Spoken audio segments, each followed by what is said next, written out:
Alex Albon putting a strong one-stop strategy in, making his mediums last a staggering 20 laps from the opening stint, and then receiving a new set of hards as a birthday present, whilst his teammate just hasn't really been on the pace at all weekend. But they'll be grateful to at least have both cars finish, but there's still some work to do for Williams, it seems. I think Albon's delivering at a very high standard. I think a lot of people perhaps expected Carlos Sainz to go into that team and almost wiped the floor with Alex Albon. But I think what we have to remember is this is not the Alex Albon who was left basically in a mess after he finished that 2020 season at Red Bull. A lot of drivers are being chewed up and spat out by the Red Bull system. We're in the process of seeing yet another one in Liam Lawson.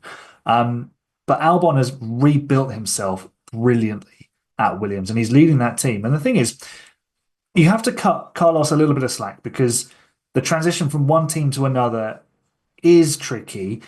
He's going from a front running car to a car that's sharp end of the midfield, but it's going to have some issues.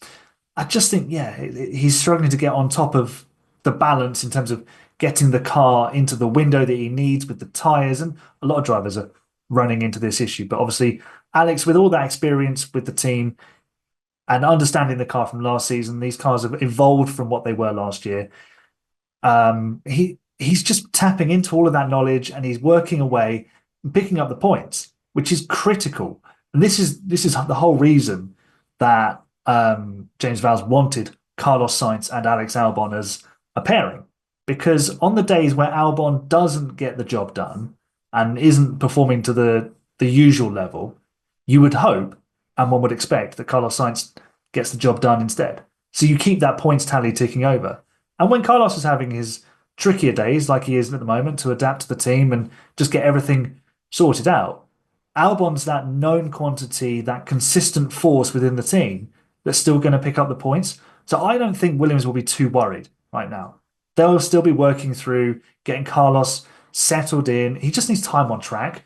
And this kind of harks back to what he was saying pre-season, that he had a day and a half to get to know this car. That's not nearly enough. These cars, they're not put a driver in, give them a steering wheel and four tires and off they go like they used to be.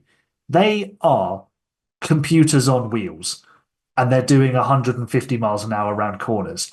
It's not an easy thing to drive by any stretch of the imagination, no matter how experienced you are. Even Lewis Hamilton, with all of his experience, is finding it tricky. Fernando Alonso has had issues in the past adapting to cars in new teams, usually because the engine wasn't very good, but that's a different point. So if I'm James Vowles, I'm not worried at all.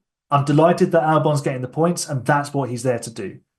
You concentrate on making sure that Carlos is comfortable and extracting the performance from him. And once you do, you've got a mighty pair on your hands. And they should be regularly in the top 10 with both cars this season as the season progresses. So, yeah, I'm not too worried about Williams. Even though things are a little bit lopsided in terms of the point scoring at the moment, it's not a problem. Yeah, I think a very sensible approach to, the Williams situation at the moment as well, particularly, of course, new drivers moving to the team, Alex Albon not being the Alex Albon of Red Bull.